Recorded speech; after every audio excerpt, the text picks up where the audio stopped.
The honourable member, resuming debate, the honourable member from Tobique-Matiquac. Thank you, Mr. Speaker, and thank you to my colleagues in the House for this vigorous discussion around Bill C-293. It gives me an honor to rise on behalf of the good people of Tobique-Matiquac and the broader concerned citizens across the country today in regards to this bill and the debate on it. I know that though some of the attempts of the bill may be laudable in regards to creating a framework for pandemic prevention and preparedness, there's a big unfortunate aspect to this bill that it has huge ramifications and potentially even bigger implications with respect to the approach of the One Health approach that's being lauded in this bill. First off, I think it's overreaching broadly and going across various jurisdictional lines without giving adequate consideration for the legitimate concerns that are being raised by provinces, by stakeholders, by those in the agricultural sector, by privacy rights advocates. They all have concerns pertaining to this bill and where it could potentially lead. There's a lot of angst that, as all of us experienced it at home and in our ridings and amongst people that we represent across the country, that when you talk about COVID, it's almost like there is an element of PTSD that comes with that. People still can become very emotional when they're discussing COVID and the various responses to it. I know it was stated by the previous speaker in the House that it was truly an unprecedented time, and it was. I'd never experienced, many of us had never experienced anything like that in our lifetimes. And there were tremendous response efforts that were made across the country and internationally to address the concerns and tackle the pandemic that was approaching and then as it set in. And various jurisdictions took different measures in ways that they felt was best for their people. And coming out of that, I think all of us would have to admit that there were things that were done right and there were things that were done wrong.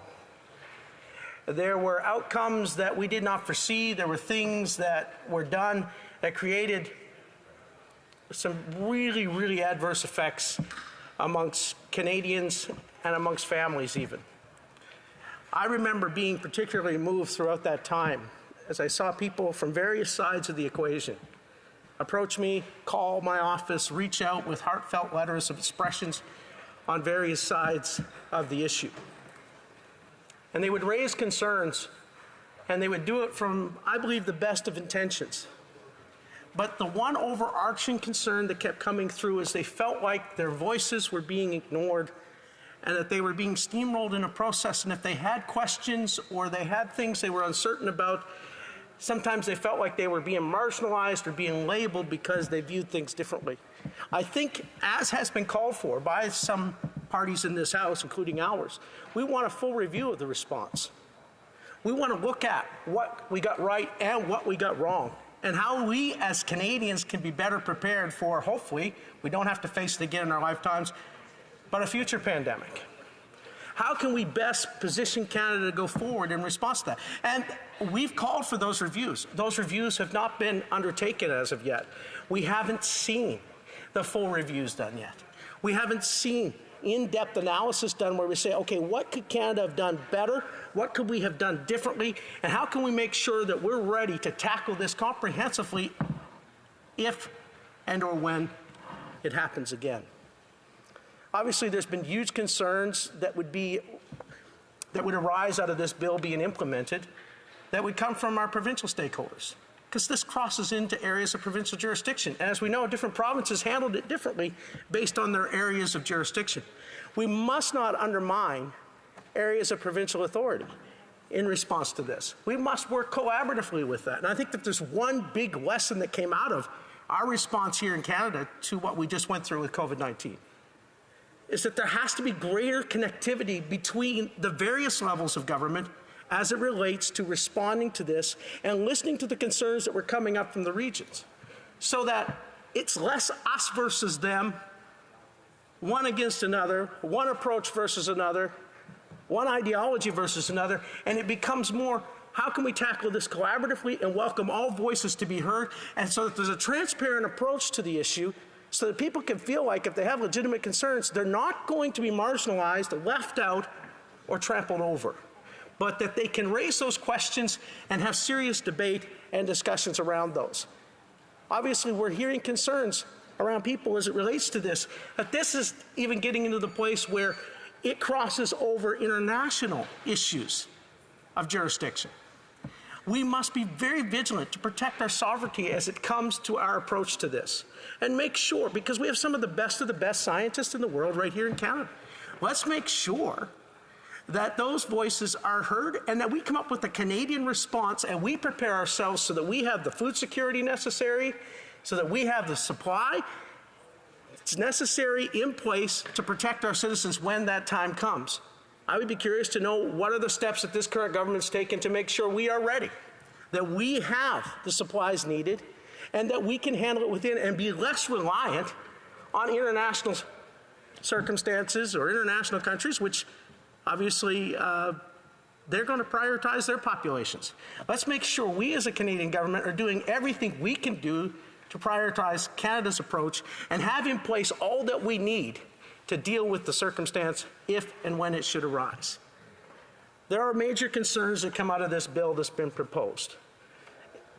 Not only is it jurisdictionally overreaching, but there are concerns as it relates to the effects it may have on agriculture and production of agricultural food.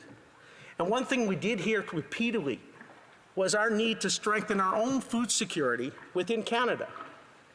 Obviously, there's also the need to strengthen our energy security within Canada, and that's another debate.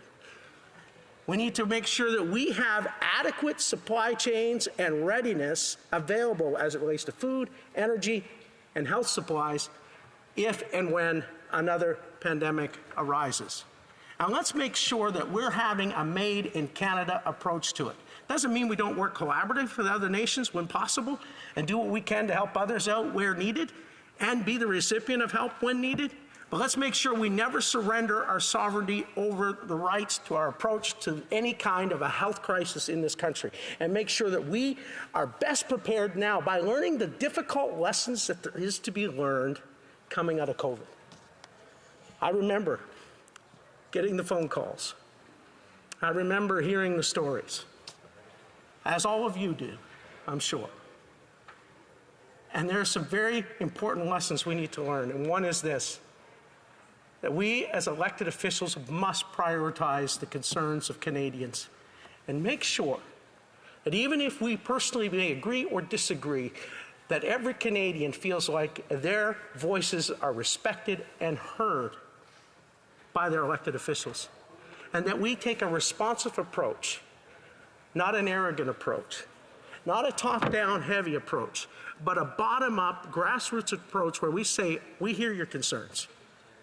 We get why you were upset.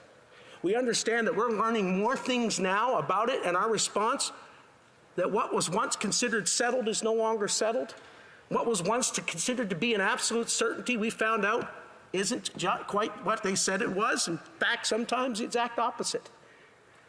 So with what we're learning, we're willing to adjust approach so that any time a crisis hits this nation, rather than dividing our people, we strive with everything in us to unite our people. And that starts by respecting individuals with differing approaches, different philosophies, and different ways of looking at things. And maybe they see things differently, and perhaps if we listen, we could adjust and learn and develop a more comprehensive, holistic, and made-in-Canada approach to solutions. Thank you, Mr. Speaker. I appreciate the time and the opportunity to address on this issue. Thank you. I thank the honourable member from Tobic-Matiquac.